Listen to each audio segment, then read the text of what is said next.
70 অনুচ্ছেদ এখনো বহাল আছে। সেই 70 অনুচ্ছেদ থাকা অবস্থায় আপনি রাষ্ট্রপতি নির্বাচন করতেছেন। এই 70 অনুচ্ছেদ এমন একটা অনুচ্ছেদ যেটা ব্যক্তির বিবেককে অকার্যকর করে।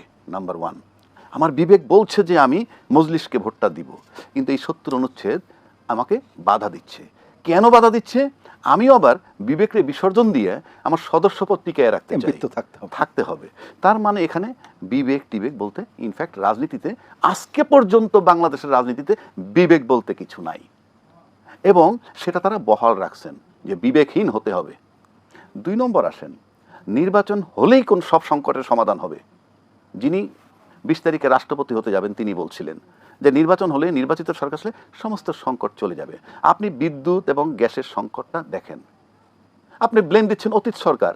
কোন সরকার? শেখ হাসিনা সরকার। আমি মানলাম তারটাই, কারণ উনি গ্যাস ভিত্তিক বিদ্যুৎ কেন্দ্র করছেন, উনি অন্যান্য ভিত্তিক করেন নাই। পাশাপাশি গত 15 বছর যাবৎ আমরা গ্যাস ইম্পোর্টের উপর ডিপেন্ড করছি, আমার গ্যাস ফিল্ডে আমি হাত দিই নেই। সুতরাং ইম্পোর্ট করলে যেটা হয় সেটা একটা শ্রেণীর সুবিধা পায়, সেই সুবিধার দিকে আপনি গেছেন, প্লাস স্বনির্ভর আপনি হননি, আপনি ডিপেন্ড করছেন তাদের উপরে। এটা একটা সুদূর প্রসারী পরিকল্পনা। কিন্তু বিদ্যুৎ সংকটটা যে রইল, আপনি জাস্ট যদি অন্তর্বর্তীকালীন সরকারের সাথে কম্পেয়ার করেন, আমি নিশ্চিত করে বলছি এই সংকট ছিল না এত ব্যাপক। তাহলে অন্তর্বর্তীকালীন যে সরকারটা, সেও তো ওই অতীত সরকার যাদের কথা ব্লেম দিচ্ছি তাদের পরই আসছিল। সেখানে মানে যুদ্ধ ছিল না ইরান যুক্তরাষ্ট্রের, সেখানে যুদ্ধ ছিল না, কিছুই ছিল না। আপনি বলতেছেন আচ্ছা যদি তাই হয়, আপনি গ্যাস সংকট, আপনি বিদ্যুৎ সংকট, আপনি তো ওই সংকটে যান, ওই সব বিবেচনায় নিয়ে বাজেটও তো আপনি 1,30,000 কোটি টাকা বেশি করলেন। কি হিসাবে? আপনার নাই তো, আপনি তো কমাইতে পারেন নাই, আরো বাড়াইছেন আপনি। হ্যাঁ, 2 নম্বর আসেন, আপনি বিদ্যুৎ পাচ্ছেন না, আমি বিদ্যুৎ বিল দিব। বিদ্যুৎ দিতে পারতেছেন না, আমি বিদ্যুৎ বিল দিব। শর্ত কি? Capacity charge. বিদ্যুৎ বিল যা কালেকশন করে সরকার, তার 40% ক্যাপাসিটি চার্জ দিতে হয়। তাহলে আপনি আমাকে বলেন, আপনার মন্ত্রী যখন আমাকে বলে যে আপনি 2 বছর আমাদের টাইম লাগবে সবকিছু ঠিক করতে, তো আপনার যদি এত সাহস থাকে, আপনি ক্যাপাসিটি চার্জ যারা নেয় বা যাদেরকে দেন তাদেরকে বলেন না 2 বছর ওয়েট করেন। আপনি জনগণকে চুষবেন আর ওই ক্যাপাসিটি চার্জ দিয়ে সুসম্পর্ক রাখবেন লিমিটেড লোকের সাথে। কারণ যারা ক্যাপাসিটি নেয়, চার্জ নেয়, ব্যক্তি হিসাবে কয়জন? কিন্তু আপনি যদি ক্যাপাসিটি চার্জ না দেন 2 বছরের জন্য, আমি চ্যালেঞ্জ করে বলছি জনগণ আপনার সাথে থাকবে। আর জনগণ যদি আপনার সাথে থাকে, আপনার চেয়ে শক্তিশালী কোনো ব্যক্তি নাই। সুতরাং এইটা যেমন আপনি পারছেন না, আবার আপনি গ্যাস দিবেন না, আমার গ্যাস বিলটা পুরা নিবেন, কেন আমাকে চুষবেন? কারণটা কি? আপনি গ্যাস দিবেন না, বিল নিবেন, হয় না। 1, 2, আমি ধরে নিলাম তর্কের খাতিরে গ্যাস আমি পাচ্ছি না, না পাইতে পাইতে আমি বিল দিতে পারতেছি না, একসময় আমার লাইনটা কেটে দিলেন। তর্কের খাতিরে বলছি। বিদ্যুৎ পাচ্ছি না, আমি রাগ হয়ে বিল দিচ্ছি না, আপনার লাইনটা কেটে দিলেন। আমার বিদ্যুৎ নাই, আমার গ্যাস নাই, আমি খাইয়া মরি, না খাইয়া মরি, কিচ্ছু। আপনি চলবেন কেমনে? আপনি যদি বিদ্যুৎ বিল না পান, আপনি যদি গ্যাস বিল না পান, আপনি চলবেন কেমনে? সেটা আপনি ভাববেন না? আপনার জন্য তো অন্য কোনো সংকট লাগবে না, আপনার এই সংকট যথেষ্ট। এটা আপনি কিভাবে ঠেকাবেন?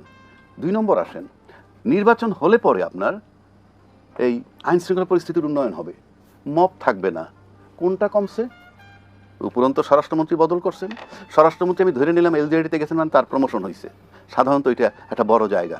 কিন্তু যদি স্বরাষ্ট্রমন্ত্রীর পারফরমেন্স খুব ভালোই হইতো, তাহলে রাষ্ট্রের জনগণের স্বার্থে, আইন শৃঙ্খলার স্বার্থে ওই পদের চেয়েও তো এটা বড়, এই দায়িত্বটা বড়, সেটাও আপনি শিফট করছেন। এরপরে আসেন, আপনি সংসদে গেলেন, এখনো কিন্তু কাগজে কলমে শিফট হয়নি। আচ্ছা যাই হোক, আজ পর্যন্ত যেটা আমরা জানি, আসেন সরকারি দলের কি অবস্থা, বিরোধী দলের কি অবস্থা পার্লামেন্টে। সেখানে শুরু ফ্রম ডে 1 আপনি একটা গ্যাপ তৈরি করলেন, কারণ 2টা শপথ নেওয়ার কথা ছিল, একটা শপথ আপনার নেননি। 2 নম্বর, আপনি সংস্কার প্রতিশ্রুতি রক্ষা করেননি। একটা সংশোধনের কথা বলতেছেন, এখনও তার চেহারা আমরা দেখতেছি না। 3 নম্বর আসেন, আমরা বিচার বিভাগ নিয়ে অনেক আন্দোলন করছি। ইভেন ওনাদের 31 দফার ভিতরে আছে বিচার বিভাগের জন্য পৃথক সচিবালয় থাকবে, আছে 31 দফায়, এবং সেটা অন্তর্বর্তীকালীন সরকার করেছিল, বিল্ডিং উদ্বোধন, স্টাফ বসাইছে। আপনারা বরং সেটাকে বিলুপ্ত করে দিলেন। ভাই, আজকে আপনি চলে যান, নো ম্যাটার, বাট সময়ের ব্যবধানে ইতিহাস বলবে। ইতিহাস কিন্তু যায় না, ইতিহাস আপনাকে ধরে রাখতে হবে। ওনারা আরো মডিফাইড করবে, এটা আপনি যে কোনো সময় করতে পারেন। আপনি মানবাধিকারের যে গুম কমিশন অধ্যাদেশটা বাতিল করেন, নতুন করে আনবেন কেন? আপনি ওইটাই রাখেন, রাইখে আপনি অ্যামেন্ডমেন্ট করেন, আপনি তো সরাই দিলেন। আর সবচেয়ে বড় কথা কি জানেন? সরকারের কথা কি বলবো, ওই গুম কমিশন অধ্যাদেশ যেদিন বাতিল হয়, সেই পার্লামেন্টে কিন্তু কারো স্ত্রী আর কারো স্বামী, হ্যাঁ, কারো সন্তান গুম হওয়া ছিল। প্রতিবাদ করেনি। কারণ আমাদের দেশে ক্ষমতাকেন্দ্রিক রাজনীতি এবং একটা মোহ, ওই মোহর ভিতরে পড়লে আপনি সব কিছু ভুলে যান। আপনি বাংলাদেশে ঠিক করতে হলে প্রথম করতে হবে আপনাকে, আপনি বাংলাদেশি আমরা, ইট ইজ এ ফ্যাক্ট, ঠিক আছে? কিন্তু আপনি বাংলাদেশটাকে আপনি দেশপ্রেমী কিনা, দেশটাকে গড়তে চান কিনা, নাকি আপনি শুধু আপনারটাতে, নাইলে আপনি দেখেন সব পুরনো, অ্যাকচুয়াল পরিবর্তন হয় নাই। শেখ হাসিনার সেই সংবিধানটা বহাল। সংবিধানে ঢুকলেন আপনি সংবিধান বহির্ভূতভাবে, সংবিধানকে না মেনে ঢোকার পর আপনি এখন সংবিধান মানতেছেন সমানে, সমানে মানতেছেন, তারপরে অনেক জায়গায় মানেন না। সংবিধানে লেখা আছে একটা, পড়তেছেন আর একটা, চুপকুসায় পড়ে গেছেন। সংবিধানে লেখা আছে বঙ্গবন্ধু জাতির ঘোষক, আপনি পড়ে গেছেন জিয়াউর রহমান স্বাধীন। আমার ঘোষক নিয়ে বিতর্ক নাই, বিতর্ক হলো সংবিধান নিয়ে। সংবিধানে যা লেখা আছে যতক্ষণ তো ডিলিট না করবেন অতক্ষণ তো ওইটা পড়তে হবে ম্যান্ডেটরি, তা না হলে সংবিধান ভায়োলেট। তো আমি এই 6 মাসে কি পেলাম? আমি এই 6 মাসে এমন কিছুই পাই নাই।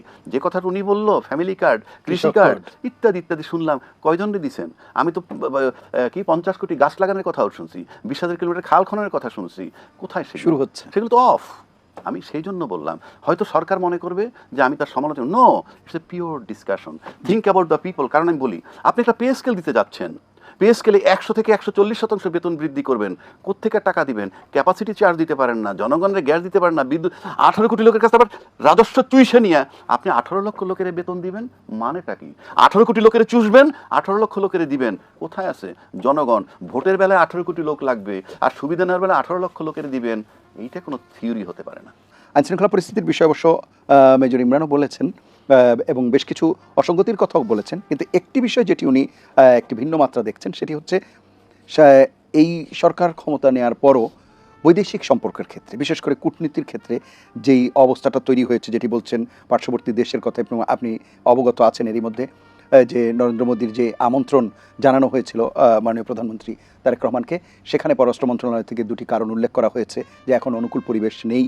এই যে বিষয়গুলো, এটিকেও একটি ভিন্ন মাত্রা বা সংযোজন মনে করছেন কিনা? এটি কি টানাপোড়েন তৈরি হচ্ছে, নাকি একটা সম্ভাবনাও তৈরি হচ্ছে যেটি দীর্ঘদিন থেকে বলা হচ্ছিল যে ভারসাম্যপূর্ণ, মর্যাদাপূর্ণ, সক্ষমতার সম্পর্ক, সেই ধরনের একটি বিষয় কি তৈরি হচ্ছে কিনা?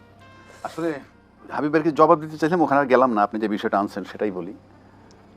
আসলে বাংলাদেশে আমরা এই মুহূর্তে যেখানে, যেমন শেখ হাসিনা যে 15টা বছর রাজত্ব করছে, 15টা বছর রাজত্ব করছে, সাথে তার প্রশাসন ছিল। বাংলাদেশে কোনো রাজনৈতিক দল প্রশাসন ছাড়া রংবাজি করতে পারে না, নাম্বার 1। প্রশাসন যতক্ষণ তো বিট্রে না করছে ততক্ষণ তো পতন হয়নি কোনো সরকারের, গল্প দিয়ে যত করুক। 17 বছর ওনারা কিছু করতে পারেনি, আজকে ওনার শক্তি কোত্থেকে হইল? অনলি বিকজ পাওয়ারে প্রশাসন তার সাথে। আওয়ামী লীগ দুর্বল কেন? প্রশাসন তার সাথে নাই। ভেরি সিম্পল, প্রশাসন ছাড়া আপনি কিছু করতে পারবেন না। এবার আসেন ভূ রাজনীতি, যেটা আপনি বললেন। ভূ রাজনীতি বাংলাদেশে দীর্ঘ 15 বছর যাবতই সাংঘাতিকভাবে কাজ করতেছে। করতে করতে করতে করতে এটা যখন একটা চূড়ান্ত ম্যাচিউর পর্যায়ে চলে আসছে, সেই ম্যাচিউর পর্যায়ে গিয়ে শেখ হাসিনা তাল মিলাইতে পারে নাই। এটা আমার ব্যক্তিগত আলোকে বলছি, রিসার্চের আলোকে। কারণ আপনি 3টা শক্তির কাছে, আপনি কোনোটা, আপনার কাছে সবগুলোই পরাশক্তি, মানে আমার কাছে, সেই ভারত বলেন, চায়না বলেন, আমেরিকা বলেন। তো সেই ভূ রাজনীতি যখন এখানে ম্যাচিউর্ড হয়ে গেছে, সেই ম্যাচিউর্ড অবস্থায় শেখ হাসিনা খেলতে ব্যর্থ হয়েছে, তাই তাকে চলে যেতে হয়েছে। একইভাবে যদি এখন আসেন, আজকে মনে করেন আমাদের মাননীয় প্রধানমন্ত্রী যিনি আছেন, তাকেও একটু ফরেন পলিসি চুজ করতে হবে। এ পর্যন্ত যেটা আমি দেখছি, যেই খলিলুর রহমান সাহেবের বিরোধিতা করতেছিল এই ঢাকার বিএনপি, যখন তারেক সাহেব লন্ডনে যে একে সরাইতে হবে বলছে, তাকে কিন্তু আমাদের প্রধানমন্ত্রী রাখছে, পররাষ্ট্রমন্ত্রী রাখছে। তাকে পররাষ্ট্রমন্ত্রী রাখার মানেই হচ্ছে এই যে তার যে বিশ্বের সম্পর্ক এবং ইউনূস সাহেবের যে কানেকশন, দুয়ে মিলে আপনি যদি দেখেন একটা যে দৃশ্যমান, মনে হয় দূর থেকে ইউনূস সাহেব এখনও কোঅপারেট করতেছে এই সরকারকে। এবং আপনি একটা জিনিস দেখবেন, এই জাতিসংঘের যে ভোটাভুটি হইল, সেখানে কিন্তু চায়না খলিলুর রহমান সাহেবকে ভোট দিচ্ছে, যেই চায়না কিন্তু আমেরিকা বলয়ের বলে ধরা হয়। কিন্তু চায়না তাকে কেন ভোট দিছে? চায়না ভোট দিচ্ছে এই জন্য যে এখানে ভূরাজনীতির নামে যদি আমেরিকা চায়নার সাথে কোনো দ্বন্দ্ব হয়, সেটা মিট করার জন্য ক্যাপাবল লোক একটাই আছে, Khalil. There is no second man in Bangladesh. কারণ খলিল সাহেবের অ্যাকসেপ্টেন্স আছে আমেরিকার কাছে, খলিল সাহেবের মেধা আছে দুই দেশের সাথে কথা বলার। সুতরাং খলিল সাহেবরে এই কারণে আমি মনে করি দিস ইজ খুব ভালো চয়েস। এটা আমি আরও টকশোতে বলছি যে তারেক রহমান সাহেবের এই চয়েসটা খুবই ভালো চয়েস দিয়েছে আজকে পর্যন্ত। এবং এই খলিলুর রহমান সাহেব, তার সাথে ইউনূস সাহেব কানেক্টেড থেকে থাকে, এই সরকারকে এখন পর্যন্ত স্টেবল রাখার ক্ষেত্রে তারা সাংঘাতিক সহায়ক। এখন আসেন প্রতিবেশী দেশের রাজনীতি। প্রতিবেশী দেশের রাজনীতি যদি আপনি ধরেন, তাহলে আমি যদি ভারতের লোক হইতাম তাহলে আমি ধরে নিতাম ভারত যা করতেছে তাই ঠিক করতেছে। আবার যদি আমি বাংলাদেশে থাকি, আমি মনে করি বাংলাদেশ যেটা করতেছে সঠিক করতেছে। কারণ আপনি শেখ হাসিনাকে ওখানে আশ্রয় দিয়েছেন। এখন ন্যাচারাল ব্যাপার যে যিনি একটা এত গণহত্যা করে চলে গেছে এবং সে যাওয়ার পরে আসামি প্রমাণিত হয়েছে, মৃত্যুদণ্ড হয়েছে, এদিকে হাদি হত্যাকারী সেও ওখানে আশ্রয় নিছে। আপনার ট্রায়াল বেসিস, আপনি তো ওই প্রত্যাবর্তন চুক্তির নামে অন্তত হাদি যারা হত্যা করছে তাদেরকে তো ট্রায়াল বেসিস আমরা পাঠিয়ে দিতে পারতেন, আপনারা পাঠিয়ে দিতে পারতেন, তাহলে আমরা বুঝতাম যে কিছু একটা হচ্ছে। এখন আপনি ফাইনালি চলে গেলেন আদালতের মাধ্যমে। আমি ঠিক বুঝলাম না আপনি আদালত কেন সিদ্ধান্ত নিবে? আদালত যদি সিদ্ধান্ত নেয়, সেখানে ওই যে দালাই লামার একটা কথা আছে, সেখানে আদালত তাদেরকে সিদ্ধান্ত দিছে। আদালত সিদ্ধান্ত দেওয়ার যে গ্রাউন্ড তারা বলে, সেটা যদি কেউ পালাইয়া যায়, ওখানে পালাইয়া গেলে আদালত সিদ্ধান্ত নেবে সে পালাই আসছে কিনা, পালাইয়া থাকলে সে শাস্তি হবে, শাস্তির নামে থাকুক আর যেভাবে থাকুক।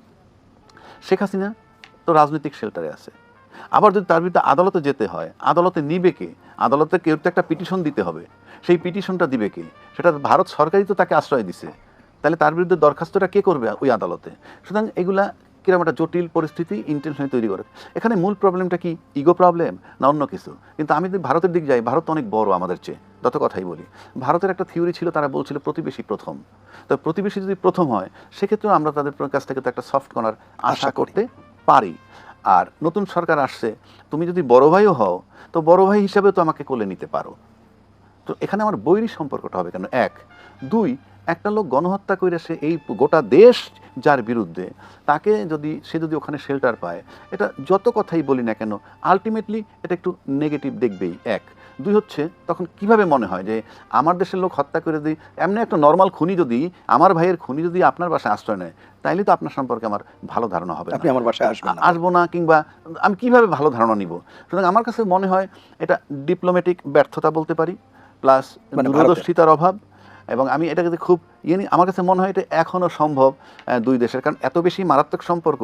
আমার দেশের চারিদিকের যে 4200 কিলোমিটার আমার আউটার বাউন্ডারি, আর এটা কিন্তু ভারতের ইনার বাউন্ডারি। তা আপনি জিনিসটা চিন্তা করে দেখেন, আমার যেটা আউটার তাদের সেটাই না, তার সেটা ইনার। এখন ইনার যদি ধরেন, তাহলে আপনি একটা হিউম্যান বডি ধরলে এটা একটা স্টোমাক। তো স্টোমাক যদি পয়জনাস হয়, বাংলাদেশ ভিতরটা যদি পয়জনাস হয়, এটা সবার আগে তো এফেক্ট করবে আপনাকে। আবার আপনার যে অবস্থা, এই বর্ডারে যদি আপনি প্রবলেম করেন, তাহলে আমিও ক্ষতিগ্রস্ত হব। আমরা এই দিকটায় কেন যাব? আমরা মনে করি এটা আলোচনার দরজাটা ওপেন করা দরকার।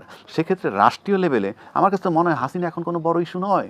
আপনি হাসিনা দেশে আসুক, ট্রায়াল ফেস করুক, নো প্রবলেম। কিন্তু আমার দুই দেশের যে মধ্যকার যে সম্পর্ক, সেটা কেন এইরকম কোনো ব্যক্তির জন্য একটা সেই অবস্থায় চলে যায়, এটা খুবই দুঃখজনক।